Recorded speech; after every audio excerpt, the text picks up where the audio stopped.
Oke, di video kali ini gue akan bahas ya, ini gue bakal bahas sesuatu yang berbeda, yaitu pelajaran-pelajaran termahal gue di tahun 2025. Jadi gue ada kumpulin ya 11 poin di sini yang gue pengen bahas ke kalian. Sebenarnya hal kayak gini tuh suka gue bikin untuk diri gue sendiri ya. Jadi gue tuh paling hobi yang namanya nulis notes ke diri gue sendiri. Kalau zaman dulu tuh gue pakai buku, biasanya suka gue tulis ya antara mimpi gue, strategi gue. Cuman zaman berubah, jadi gue di HP gue biasanya gue selalu tulis tuh di notesnya. Setiap hari itu biasanya gue ada pembelajaran ya tentang diri gue sendiri, tentang strategi investasi gue, tentang apa yang gue pelajarin. Kan gue suka belajar ya. Jadi kalau teman-teman tanya hobi gue itu apa, hobi gue itu belajar ya. Jadi gue buka YouTube itu gue nontonin Warren Buffett, gue nonton semua investor-investor hebat yang lain. Gue baca buku ya, setiap hari itu gue biasanya luangin waktu 1 sampai 2 jam.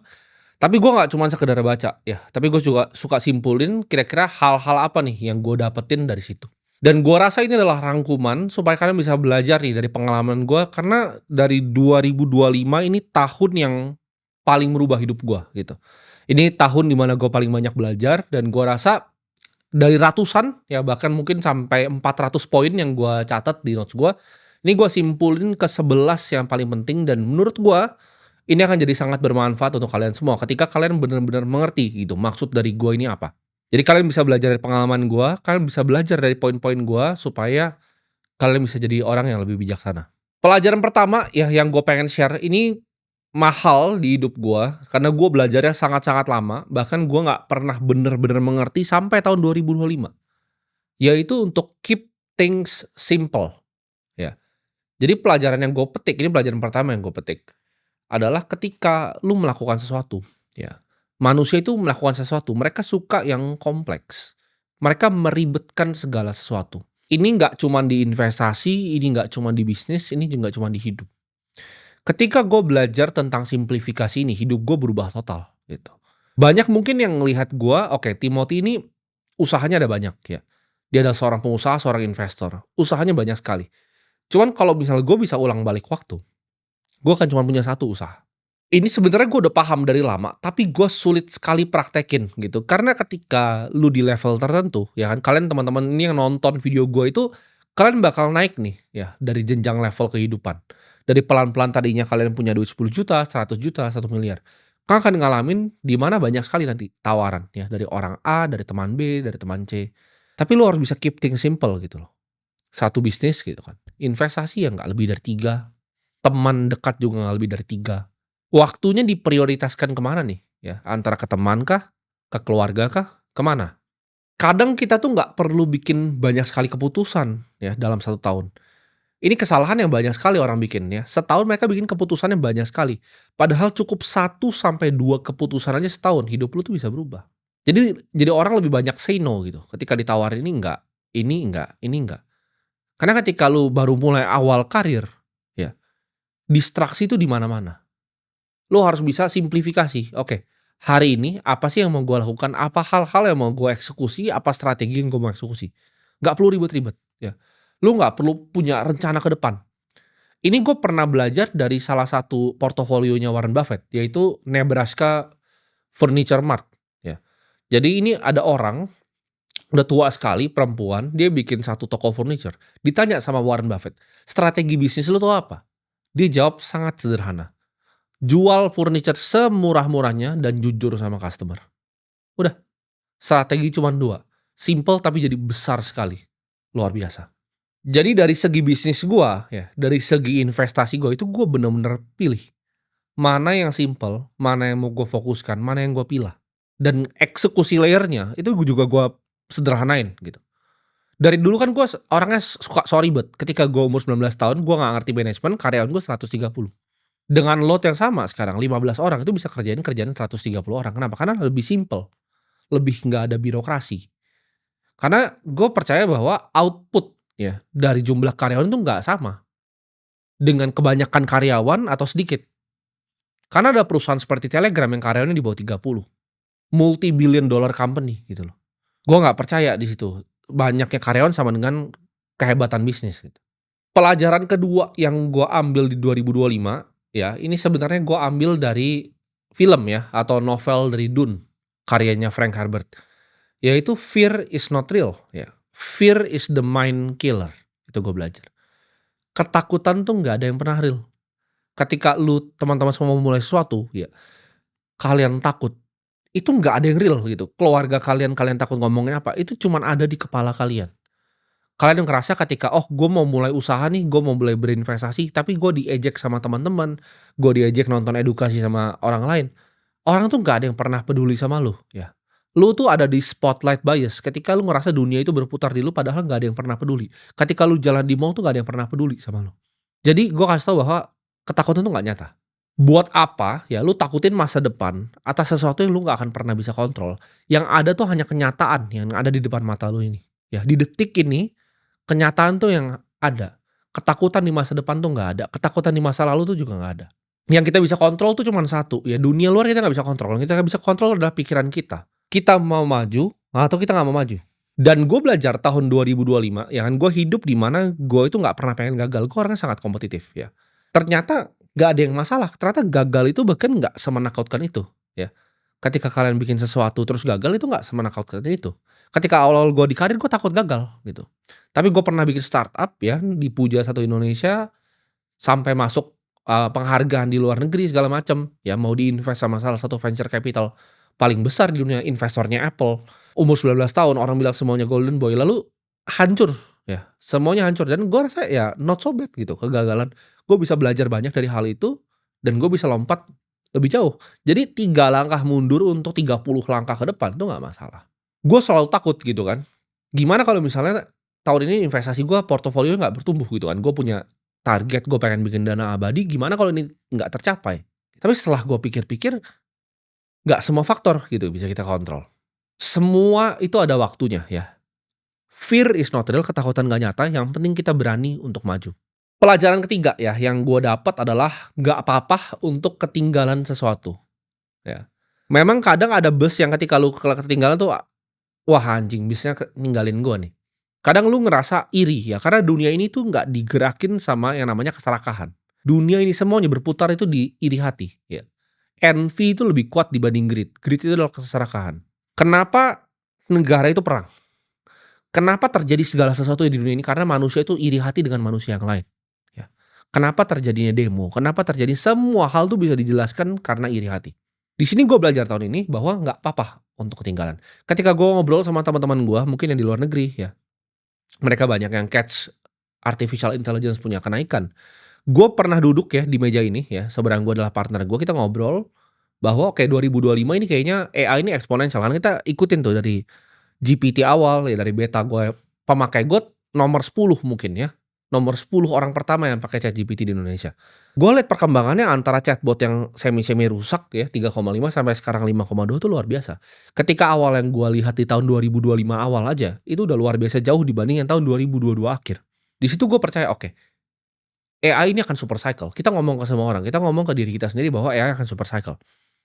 Tapi apakah kita berhasil nangkap itu? Jawabannya tidak. Gue bukan investor di Nvidia, gue bukan investor di Taiwan Semiconductor, gue bukan investor di ASML. Padahal gue udah tahu di depan mata gue bahwa ini AI super cycle. Gue bisa dapat kenaikan portfolio sampai 170%. Kalau gue percaya pada tesis gue sendiri. Tapi ketika gue lihat orang-orang teman-teman di luar negeri ya, fund manager di luar negeri yang bisa berhasil gitu. Apakah gue ada iri hati di situ? Tentunya gitu. Ya, gue ngerasa kok gue nggak cukup pintar untuk nangkap itu. Padahal gue udah tahu nih, gue udah hitung semuanya gitu. Oke, gue udah lihat nih, oke ada kemungkinan nih, gue udah lihat Google tuh murah gitu. Sebelum Warren Buffett masuk, gue udah sempat bahas bahkan di podcastnya bareng mentor gue, Pak Toto Sugiri. Gue udah lihat, oke ini AI akan memang super cycle dari awal tahun. Cuman ketika gue lihat orang semua cuan-cuanan, akhirnya gue bisa menerima gitu. Nggak apa-apa untuk ketinggalan gitu.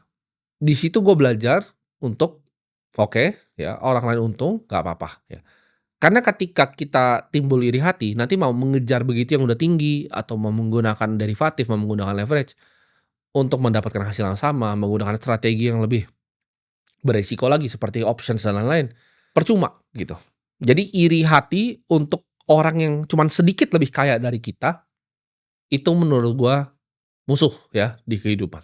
Pelajaran yang gua pelajari ya di tahun 2025 ya, ini keempat ya pelajarannya, yaitu orang itu lebih pengen dikasih kebohongan yang manis dibanding kejujuran yang pahit. Gue dari dulu punya mental frame ya, untuk berpikir pada yang namanya first principle, prinsip pertama. Ketika gue mikir seperti itu, gue selalu pengen ngelihat dunia ini gimana caranya ngelihat dengan cara yang paling jujur. Tapi nyatanya nggak semua orang nih, bisa dibukakan matanya akan kejujuran yang pahit. Mereka itu lebih baik dibohongin seumur hidupnya. Nah, di situ gue belajar akan cara penyampaian gue. Apakah memang manusia ini lebih suka untuk dibohongin dibanding dikasih kejujuran?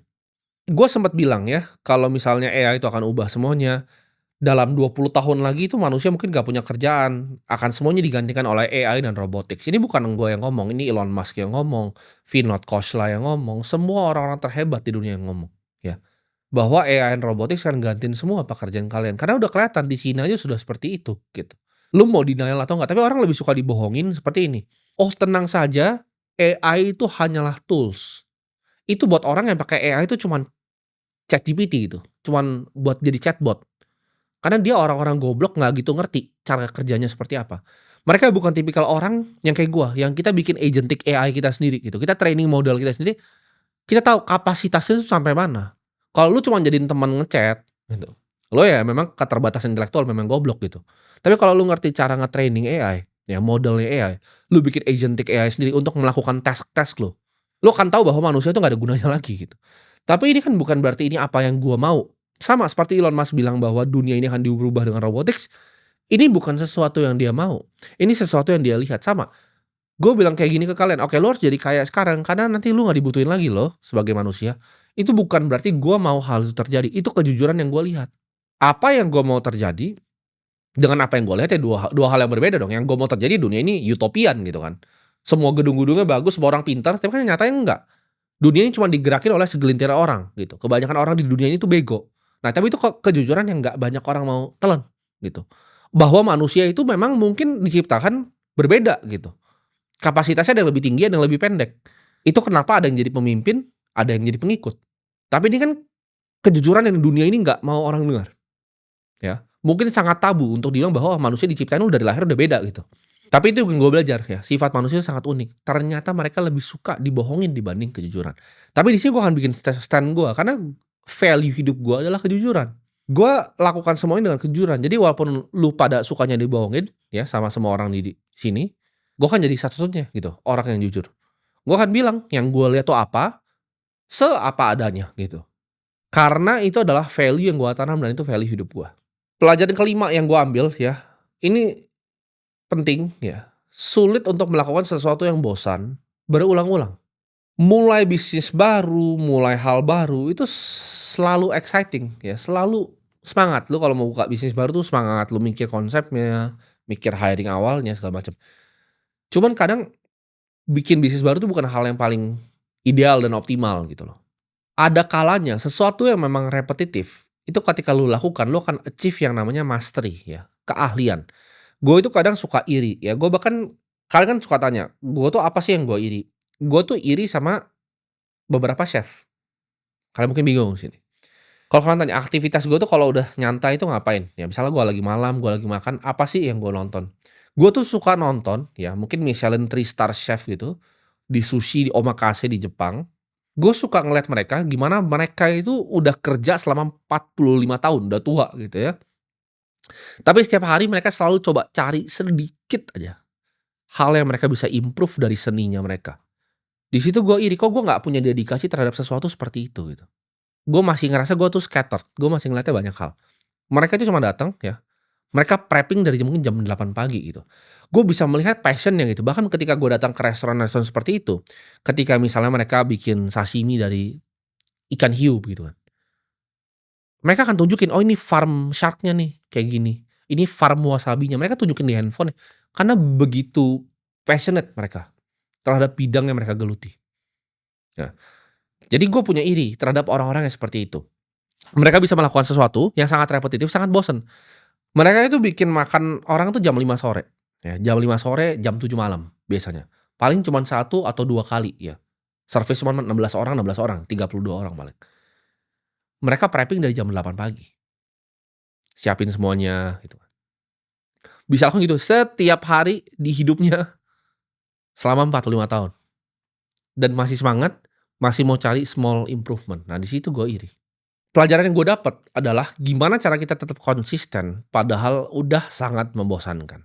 Pelajaran keenam yang gue ambil, yaitu lakuin yang terbaik ya. Kadang kita sebagai manusia, kita pengen ada yang tepuk tangan ketika kita bekerja ya kan, kita bekerja keras, kita ngerasa, "Oke, ini kita udah kasih semuanya nih tahun ini."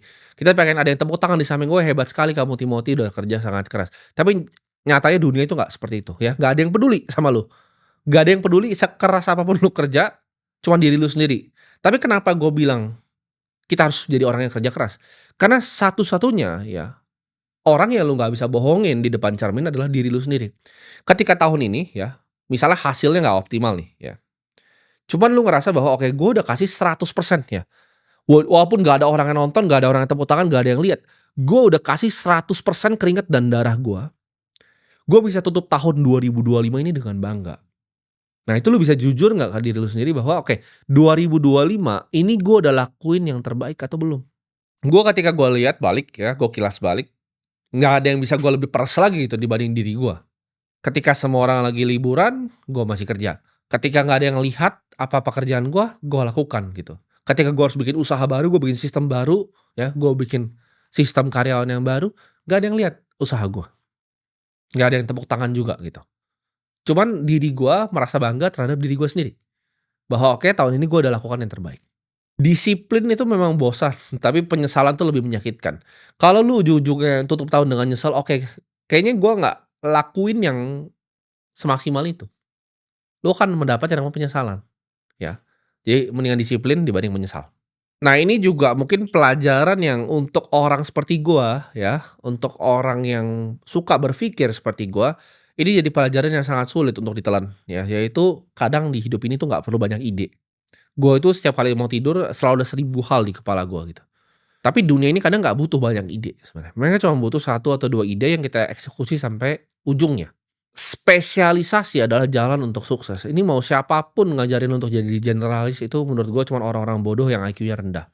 Kenapa? Karena ini udah diciptakan dari zaman dulu. Ini teori ekonomi dari zaman dulu ya, yaitu division of labor. Dari zamannya Adam Smith. Manusia ini problem yang udah diselesaikan oleh manusia, ya. Ketika lu jadi generalis, lu yang bikin semuanya, bajunya, kancingnya, dan lain-lain, produktivitasnya nggak efisien. Sedangkan kalau lu cuman fokusnya bikin kancing, lu cuman bikin kain, efisien ya, ini problem udah solve. Jawabannya spesialisasi atau generalisasi, ini udah selesai ya, udah 100% spesialisasi yang menang. Karena ketika lu punya spesialisasi, lu punya yang namanya competitive mode. Lu tahu sesuatu tentang industri itu lebih dalam dibanding orang sebelahnya. Ketika lu jadi generalis, lu bor sumur kecil, bor sumur, bor sumur, bor sumur. Lu nggak ngerti apa-apa. Sedangkan kalau lu bor satu tapi dalam banget, lu tahu sesuatu tentang sumur ini yang orang-orang sini nggak tahu. Itu jadi competitive mode lu yang mendapat.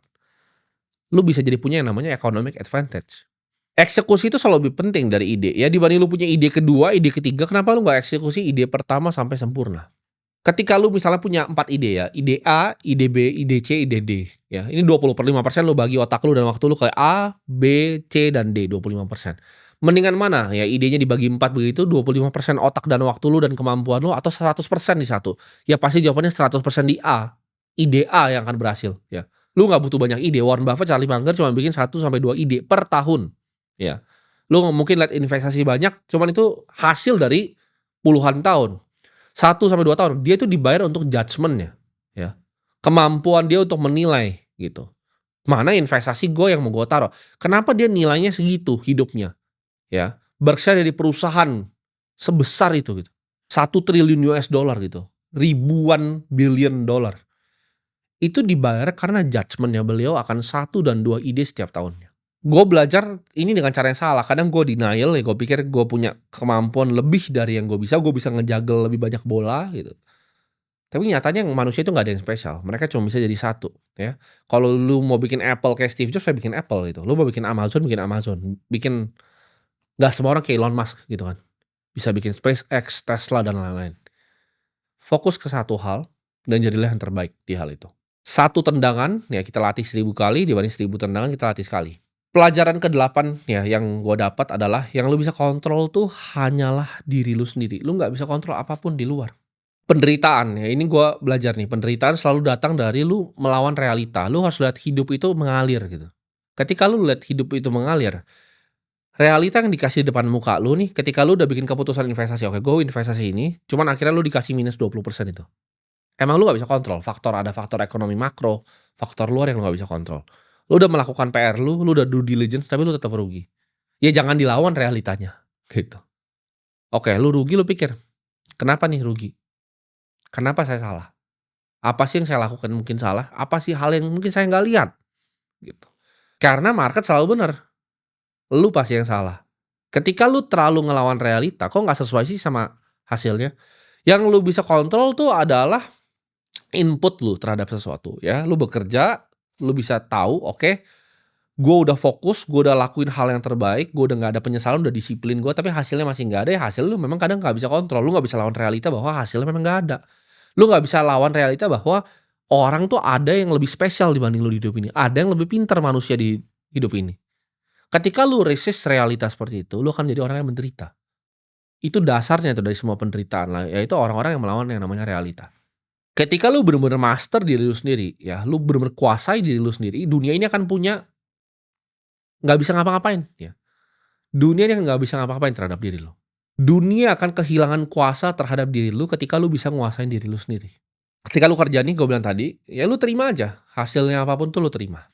Jangan punya attachment sama hasil, itu yang bikin orang jadi gila. Mereka selalu pikir kalau gua ngelakuin A entar dapat B.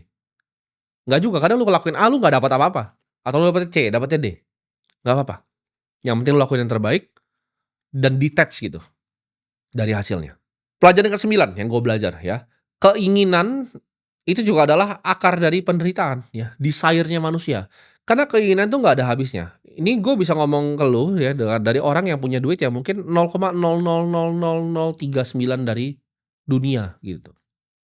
Di Indonesia mungkin gue 1 dari 280 juta. Di sini gue kasih tahu lu bahwa keinginan itu nggak ada habisnya. Manusia kan selalu mau ingin. Ketika lu kejar keinginan, hidup lu jadi hampa dan jadi kosong. Lu nggak akan dapat damai dari kepengen lebih banyak. Lu harus punya mental bahwa lu butuh lebih sedikit dibanding lu pengen lebih banyak. Orang yang nggak punya keinginan atas dunia itu tidak bisa dikuasai oleh siapapun. Lu nggak bisa ditawarin oleh siapapun, ya. Keinginan itu yang bikin orang ngejar sesuatu hanya karena egonya. Yang biasanya belajar dari sejarah, ini gue belajar banyak ya, keinginan orang yang udah punya banyak, keinginannya terus itu dia masuk jurang ujungnya. Terjadi di banyak banget orang. Orang paling kaya di Roma ya, Crassus, kepalanya dipotong akhirnya. Keinginannya kebanyakan, ya, ambisinya terlalu besar. Jadi kurangin keinginan lu, kalau lu nggak mau jadi orang yang kosong. Pelajaran ke-10 ya, ini mungkin pelajaran yang paling aneh yang kalian dengar dari gua, cuman ini sesuatu yang gue belajar ya, mungkin di akhir-akhir tahun ini ya gue belajar. Tapi gue percaya ya, gue bener-bener percaya untuk mikir akan kematian, itu bikin prioritas hidup lu itu lebih lurus. Ketika gua tahu ya suatu saat gua akan mati ya, ketika gua sekarang kan umur 25 tahun ya, gue mungkin lifespan-nya kalau kita rata-rata ya, semoga lebih panjang, rata-rata itu 75 tahun Indonesia. Itu ada sekitar 50 tahun kan, 50 tahun berapa berarti sekitar hampir 600 bulan gitu. 600 bulan tuh bukan waktu yang panjang. Ketika lu tahu bahwa suatu saat lu akan mati, lu akan punya prioritas hidup yang lebih jelas. Oke, apa sih yang benar-benar matters di hidup ini? Yang benar-benar matters adalah apa? Oke, gue punya pekerjaan yang meaningful, gue punya pekerjaan yang memang gue senengin ya, gue suka main game-nya di market, gue suka main game-nya akan media ini semua, gue rasa gue suka jadi bermanfaat untuk banyak orang, ini meaningful untuk gue. Oh apalagi, oh punya hubungan ya, punya relationship dengan keluarga, dengan teman, dengan pasangan, yang meaningful gitu. Jadi lu bisa benar-benar dissect mana yang penting dan mana yang nggak penting di dunia ini. Lu punya pekerjaan yang meaningful, lu punya relationship yang meaningful, apalagi yang lu butuh gitu, nggak ada lagi jawabannya. Itu bikin gue berani juga untuk ngambil resiko, kenapa? Karena gue rasa oke sebentar gini, dengan apa yang gue mau capai sebentar nih di hidup gue, ya udah gue harus lakukan yang terbaik, ya. Ketika lu sadar bahwa orang-orang sekitar lu tadi gue bilang kan relationship, work itu bakal ada yang mati gitu suatu saat nanti, ketika lu ingat akan kematian itu akan terjadi, lu akan jadi bisa appreciate waktu present, ya. Makanya namanya present kan, hadiah kan. Saat ini gitu, ketika lu sama orangnya lu nggak mikirin tentang masa depan, lu mikir tentang apa yang terjadi di depan lu, gitu. Karena lu tahu bahwa momen-momen itu nggak selamanya gitu, ada di hidup lu. Ketika lu tahu bahwa kematian itu adalah kepastian, hidup lu akan jadi lebih clear, hidup lu akan jadi lebih jelas, kepala lu akan jadi lebih jernih. Dan lu nggak akan jadi orang yang suka sia-siain waktu. Dan ini pelajaran terakhir yang gue dapat ya, ketika ini pelajaran ke-11 ya, pelajaran terakhir. Ketika gue jadi orang yang lebih tenang, gue itu jadi orang yang lebih berbahaya. Karena kenapa? Ketika gue tenang, gue bisa lihat semuanya dengan clear. Gue bisa lihat strategi dengan clear. gue bisa lihat semua orang dengan clear gitu. Ketika gue tenang, ketika gue nggak menggebu-gebu, justru gue bisa lihat semuanya dengan jelas. Salah satu hal terbaik yang gue lakukan tahun ini adalah ya, sometimes lu cuman perlu duduk di pantat lu dan mikir gitu. Itu bukan nganggur. Lu baca buku, lu konsumsi informasi, ya. Ini idola gua ya, Warren Buffett dan Charlie Munger selalu bilang, kadang mereka cuman sit dan think. Karena yang mereka dibayar, mereka bisa kaya sekali itu karena judgement-nya betul, wisdom-nya betul. Ketika dia bisa ngambil keputusan sedikit berkualitas dan baik. Nah, gua udah sampai di level situ. Ketika gua sekarang ini, semua keputusan hidup gua tuh hanya kualitas dari keputusan gua. Jadi ketika gue bisa tenang, gue bisa duduk, gue mikir ya. Kadang ada waktu 3 hari gue tuh nggak ngapa-ngapain. Dulu gue akan fokus, gue kerjanya pagi sama malam. 3 hari itu gue bener-bener cuma duduk, gue mikir, judgement gue ini harus seperti apa? Strategi gue harus seperti apa? Apakah ini keputusan yang bijak atau tidak? Di situ semua jadi clear. Gue bisa simplifikasi yang tadi, gue bisa pelajaran nomor 1, gue bisa simplifikasi sesuatu yang sangat rumit, gue simplifikasi, oke cuman 1, 2, dan 3 yang gue mau kerjain. Tahun ini pun yang gue mau kerjain itu cuman 1 hal, ya. 1 gitu yang gue kerjain. 2 dan 3-nya bahkan gue pikir, kayaknya yang nomor 1 ini menghasilkan 80%, power rule ya kan, Pareto. 80% outcome-nya akan dihasilkan oleh 20% effort gue di satu hal ini. Oke, tahun 2026 gue akan cuman eksekusi 1 hal sampai titik ujungnya. Dan gue bisa lihat tuh dengan gue tenang tadi, mana yang bisa difokusin dan mana yang enggak, ya. Jadi semoga video ini bisa jadi bermanfaat untuk kalian bisa pelajarin ya, dari pelajaran-pelajaran termahal gue ya di tahun 2025 ini.